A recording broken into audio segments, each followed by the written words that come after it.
প্রিয় দর্শক, সবাইকে শুভেচ্ছা জানিয়ে শুরু করছি এনটিভির নিয়মিত সাপ্তাহিক আয়োজন অন্যরকম গল্প। বরাবরের মতো আপনাদের সাথে আছি আমি নুসরাত ইসলাম। মৌলভীবাজারে হয়ে গেল খাসিয়া সম্প্রদায়ের বর্ষবিদায় ও নতুন বছর বরণের ঐতিহ্যবাহী উৎসব, যাকে স্থানীয়রা বলে থাকে খাসি সেং কুৎসনেম। খাসিয়ারা তাদের ঐতিহ্যবাহী পোশাক ও সাজসজ্জায় নেচে গেয়ে নিজেদের সংস্কৃতিকে তুলে ধরেন। উৎসব উপলক্ষে সিলেট বিভাগের খাসিয়াপুঞ্জির মানুষের মিলন মেলায় পরিণত হয়।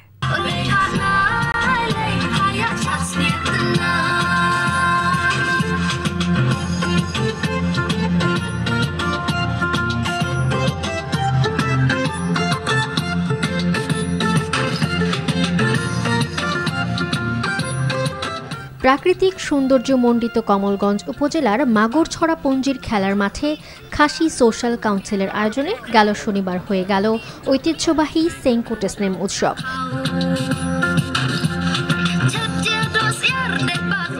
ওই দিন বর্ষবিদায় দিয়ে নতুন বছরকে স্বাগত জানান খাসিয়ারা। এই অনুষ্ঠানে আপনার আমাদের খাসিদের কালচার, কৃষ্টি, তার আমাদের রীতি দুষ্টটা মানে সংরক্ষণ কিংবা বজায় রাখার জন্য আমরা করে থাকি।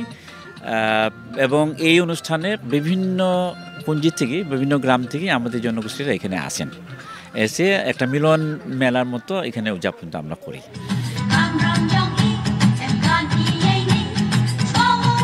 উৎসব উপলক্ষে নানান রঙের পোশাক পরে খাসিয়ারা অংশগ্রহণ করে নাচ, গান, খেলাধুলা সহ বিভিন্ন অনুষ্ঠানে।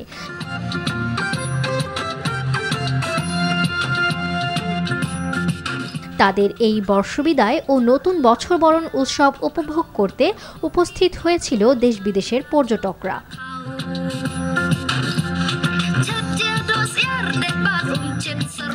I think it's really nice. All the Khasi people is like really warm and welcoming, and I really enjoy being here with all the Khasi. Yeah, so I'm really enjoying it here. It's a nice program, and I love the Khasi people, and they are so welcoming, and it's really nice to be here and to see. মাঠের এক পাশে তৈলাক্ত বাঁশ বেয়ে উপরে ওঠা প্রতিযোগিতা, আরেক পাশে ছিল তরুণদের বৃত্তের মধ্যে তীর ছোড়া। গুলতি দিয়ে সামনে রাখা বস্তুকে লক্ষ্য করে ছুঁড়ে মারা, এছাড়া নারীদের ছিল কম সময়ে অগোছালো পান গোছানোর প্রতিযোগিতা। সারা বছর ঐতিহ্যবাহী এই উৎসবের অপেক্ষায় থাকেন খাসিয়ারা।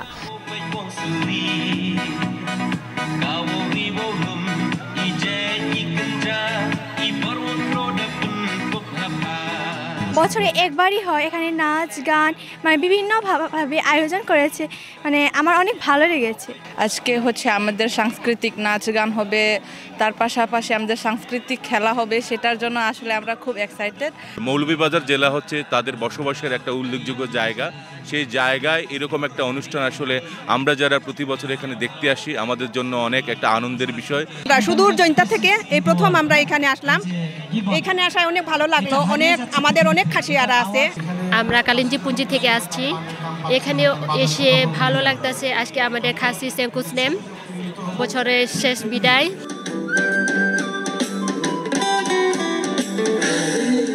সিলেট বিভাগের প্রায় ৭৩টি পুঞ্জি থেকে সমবেত হন আনন্দ ভাগাভাগি করতে, আর এই উৎসবে দেখা মেলে একে অপরের সাথে। খাসিয়া সম্প্রদায়ের এই ঐতিহ্যবাহী অনুষ্ঠানে ফিরেছেন সবাই মুগ্ধ হয়ে। অনেক ভালো লাগছে, সবার সাথে পরিচয়, সবার সাথে দেখা সাক্ষাৎ। মনে করেন সারা বছর দেখা হয় নাই, তবে এই দিনটা আসলে সবার সাথে দেখা সাক্ষাৎ হয়ে যায়। আমি ডনছড়া পুঞ্জি থেকে এসেছি, আজকে প্রথমবার এসেছি এই অনুষ্ঠানে, অনেক ভালো লাগছে।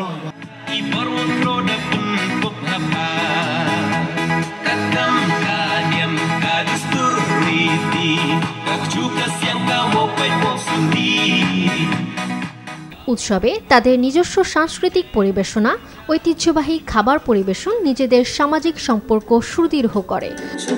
খাসি সংস্কৃতির কৃষ্টি কালচার সত্যি অন্যদের চেয়ে একটু ইউনিক, আপনারা যারা পর্যটক যারা আছেন, তাছাড়া যারা আজকে অনুষ্ঠানস্থলে আসতেও পারেন নাই, তাদেরকে অনুরোধ করব তাদের কৃষ্টি কালচার অবলোকন করার জন্য, যা দেখে আপনারা সত্যি নতুন ধরনের একটা কিছু উপভোগ করতে পারবেন।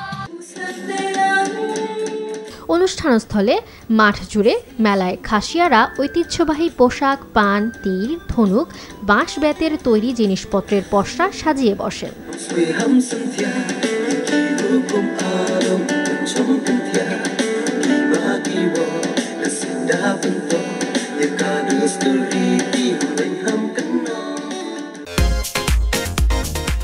ডিয়ামাটো নামের একটি রেকর্ড শপ বিশ্বের সবচেয়ে পুরনো, যার অবস্থান মাল্টার রাজধানী ভ্যালেটায়। বলা হয়ে থাকে এই দোকানটি 140 বছরের পুরনো। এর বড় বৈশিষ্ট্য দ্বিতীয় বিশ্বযুদ্ধেও বন্ধ হয়নি। ডিয়ামাটোর এই অবাক করা পথ চলা নিয়ে রয়েছে একটি প্রতিবেদন।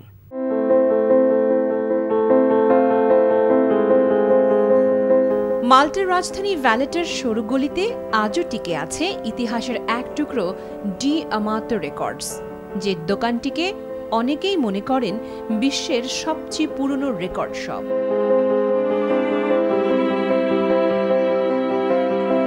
(1885) সালে প্রতিষ্ঠিত এই দোকান এবার পা দিয়েছে 140 বছরে।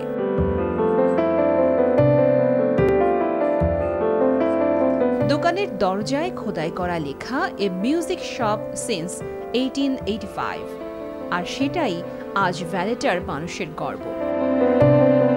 The shop was founded in 1885 by my great-great-grandfather. 1885 সালে আমার প্রপিতামহ ইতালির নেপলস থেকে মাল্টা এসে এই দোকানটি প্রতিষ্ঠা করেন। দ্বিতীয় বিশ্বযুদ্ধেও এটি কখনো বন্ধ হয়নি, শুধু কোভিডের 6 সপ্তাহ ছাড়া। Has remained operating in the industry.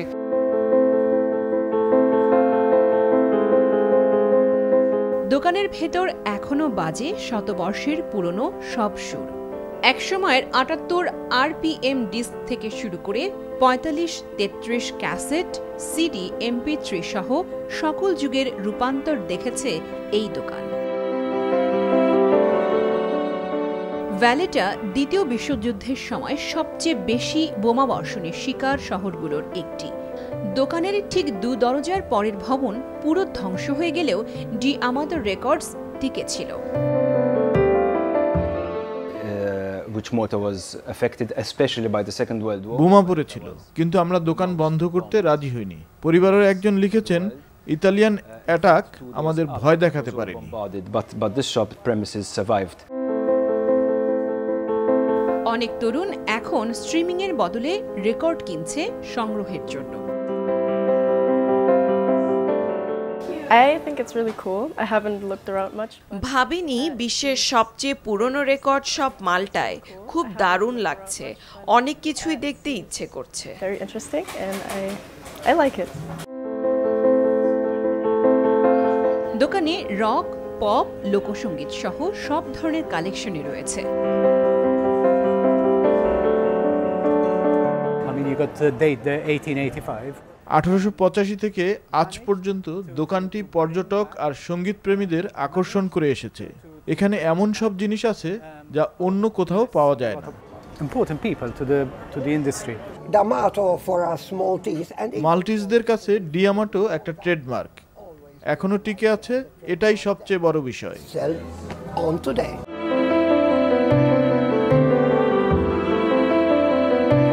অনেকেই ডিয়ামাটো রেকর্ডসকে বিশ্বের সবচেয়ে পুরনো রেকর্ড শপ বলে দাবি করেন, যদিও গিনেস রেকর্ড অনুযায়ী ওয়েলসের কার্ডিফের স্পিলার্স রেকর্ডস রয়েছে। Oldest continuously operating record shop হিসেবে তারও আগে ব্যবসা শুরু করে ডিয়ামাটো, কারণ 1885 সাল থেকে আজও এই দোকান একই জায়গায় সঙ্গীত বিক্রি করছে। 140 বছরের ইতিহাস, যুদ্ধের ধ্বংস, ডিজিটাল যুগের বিপ্লব সবকিছু পার করে আজও দাঁড়িয়ে আছে ডিয়ামাটো রেকর্ডস। দোকানে পা রাখলেই মনে হয় এটা শুধু একটি দোকান নয়, মাল্টার সঙ্গীত ইতিহাসের জীবন্ত জাদুঘর। ভিআর প্রযুক্তি শুধু বিনোদন নয়, বরং ড্রাইভিং শেখার ভবিষ্যৎ। নিরাপদ, নিয়ন্ত্রিত আর নির্ভুল ড্রাইভিং শেখার সুযোগ দিতেই যুক্তরাজ্যে এই ব্যবস্থা। এটি ব্যস্ত রাস্তার যান চলাচল ব্যবস্থায় সিদ্ধান্ত নিতে ইনস্ট্রাক্টরদের আরও দক্ষ করে তুলেছে।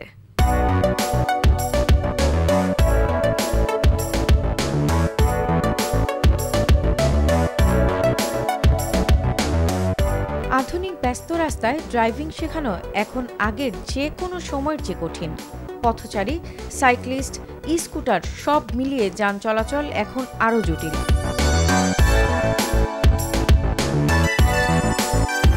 আর ঠিক এই চ্যালেঞ্জ মোকাবেলায় ব্রিটেনের ড্রাইভিং ইনস্ট্রাক্টরদের প্রশিক্ষণে যুক্ত হয়েছে ভার্চুয়াল রিয়েলিটি বা ভিআর।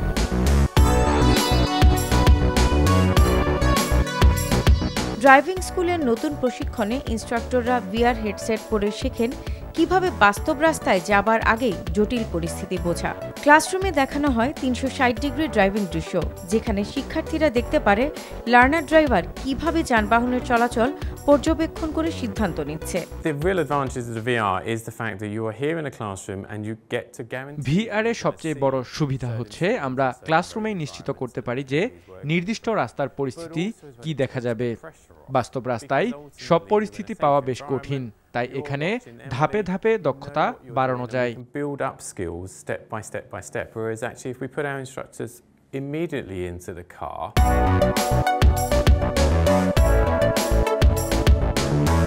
এই ড্রাইভিং স্কুল জানাচ্ছে প্রতি বছর এখন প্রায় 500 ড্রাইভিং ইনস্ট্রাক্টর তাদের ভিআর ভিত্তিক কোর্স সম্পন্ন করেন এবং এই পদ্ধতিতে পরীক্ষার ফলাফল, থিওরি, ড্রাইভিং অ্যাবিলিটি আর টিচিং টেস্ট সবগুলোতেই আগের তুলনায় উল্লেখযোগ্য উন্নতি দেখা যাচ্ছে।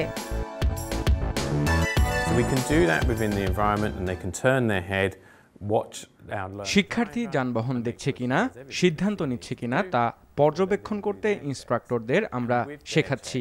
ভিআরে তারা ঠিক যেভাবে বাস্তব রাস্তায় পেছনের মিরর, সাইড মিরর সহ সবকিছু দেখতেন, সেটি অনুভব করতে শেখায়।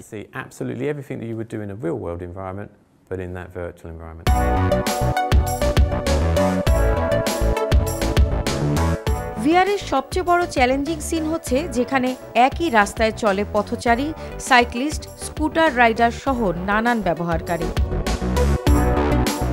ডেটা বলছে ইংল্যান্ডের দৈনিক সাইক্লিং ট্রিপ 2012 সালের 6 লাখ থেকে বেড়ে 2024 সালে 13.3 লাখে পৌঁছেছে।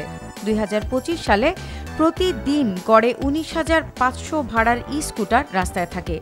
এই পরিবর্তনের সাথে তাল মিলাতে ইনস্ট্রাক্টরদের আগের চেয়ে বেশি প্রস্তুতি প্রয়োজন, আর ভিআর সেই ব্যবধান পূরণ করছে। ভিআরে শিক্ষার্থীদের হ্যাজার্ড পারসেপশন, লেন নির্বাচন, ওভারটেকিং সিদ্ধান্ত সহ গুরুত্বপূর্ণ বিষয়গুলো শেখানো যায়। এমনকি যারা সহজেই নার্ভাস হয়ে পড়ে তারা ভিআরে মোটরওয়ের মতো কঠিন রাস্তায় অভ্যস্ত হয়ে সিদ্ধান্ত নিতে পারে বাস্তবে রাস্তায় নামার আগেই। ব্রিটেনে ড্রাইভিং ইনস্ট্রাক্টরের সংখ্যা বাড়ছে। ড্রাইভিং টেস্টের ব্যাকলগ সামলাতে ড্রাইভিং স্কুল আরও প্রশিক্ষক তৈরি করছে, আর ভিআর সেই লক্ষ্য অর্জনে বড় ভূমিকা রাখছে।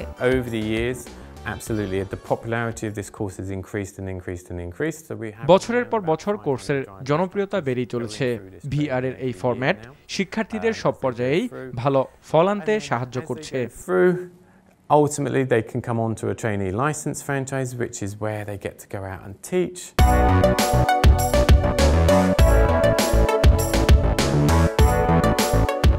তারা বর্তমানে 18টি ভিআর হেডসেট ব্যবহার করে এবং প্রতি সপ্তাহে 72 জন পর্যন্ত প্রশিক্ষণ দেয়। কোর্সের অর্ধেক শিক্ষার্থী এখন ভিআর ভিত্তিক পদ্ধতি বেছে নিচ্ছে, যা যুক্তরাজ্যে একমাত্র এই প্রতিষ্ঠানই নিয়মিতভাবে ব্যবহার করছে।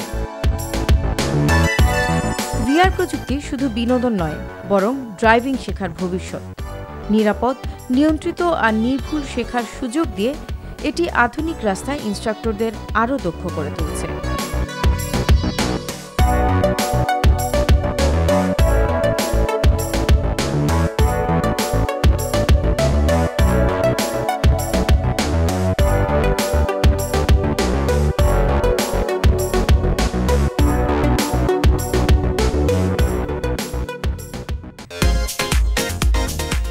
আহমেদাবাদ শহরের বাসিন্দা 87 বছর বয়সী মন্দাকিনী নিশা তার বোনকে নিয়ে শহরের সড়কে স্কুটি চালিয়ে সামাজিক যোগাযোগ মাধ্যমে এসেছেন আলোচনায়। এদিকে চীনের বিজ্ঞানীরা গাছের মধ্যে পেয়েছেন এক মূল্যবান খনিজ পদার্থ। অন্যদিকে চিলিতে প্রথমবারের মতো দেখা মিলেছে হাইড্রোজেন চালিত রেল। বিশ্বের বিভিন্ন জায়গায় ঘটে যাওয়া এমন চমকপ্রদ ঘটনা নিয়ে রয়েছে একটি প্রতিবেদন।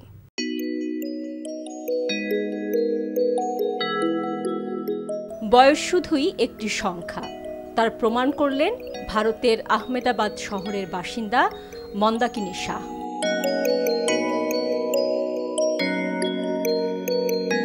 মন্দাকিনীর এখন ৮৭ বছর চলছে। এই বয়সেও তিনি বোনকে নিয়ে আহমেদাবাদ শহরের সড়কে স্কুটি চালিয়ে বেড়ান।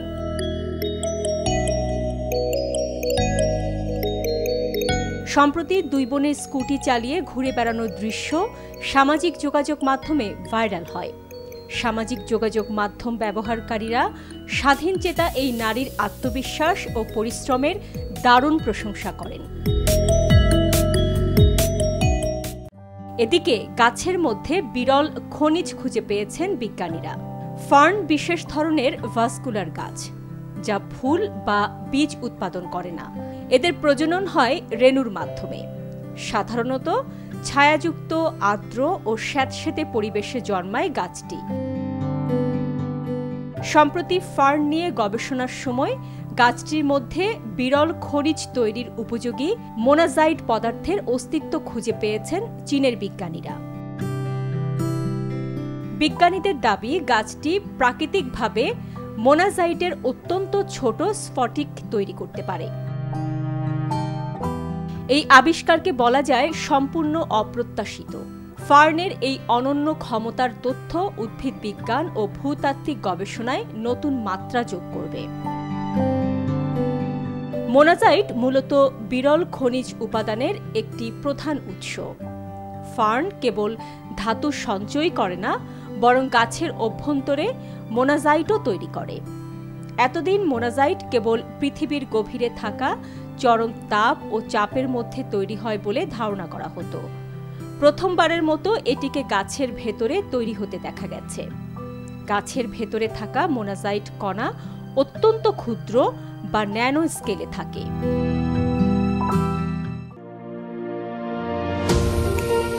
চিলির উত্তরাঞ্চলীয় উপকূলীয় শহর অ্যান্টোফাগাস্তায় ইতিহাস গড়ল দেশটি প্রথম সবুজ হাইড্রোজেন চালিত লোকোমোটিভ। টেকসই শক্তির নতুন অধ্যায় রচনার লক্ষ্যে সম্পন্ন হল এর প্রথম আনুষ্ঠানিক যাত্রা।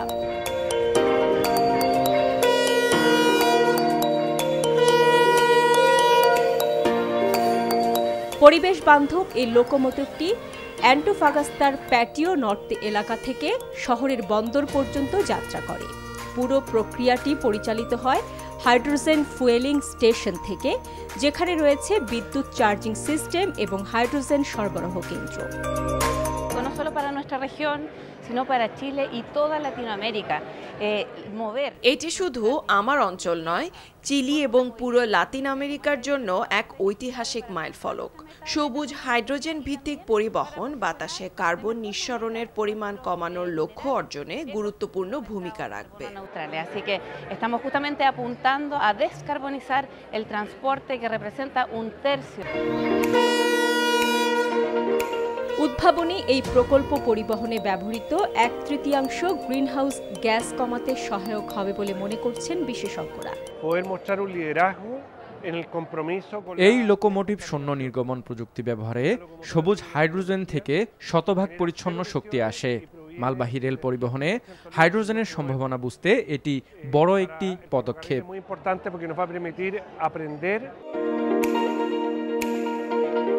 চীনের একটি কোম্পানির তৈরি আধুনিক এই লোকোমোটিভের ক্ষমতা 1000 কিলোওয়াট। এতে ব্যবহার করা হয়েছে হাইব্রিড হাইড্রোজেন ব্যাটারি সিস্টেম, যা প্রচলিত ডিজেল ইঞ্জিনের বিকল্প। টেকসই জ্বালানি ব্যবহারের বৈশ্বিক অভিযাত্রায় চিলির এই উদ্যোগ নতুন দিগন্ত খুলে দিল। ভবিষ্যতে কার্বনবিহীন মালবাহী পরিবহনের পথ নির্মাণে এটি হতে পারে একটি মডেল।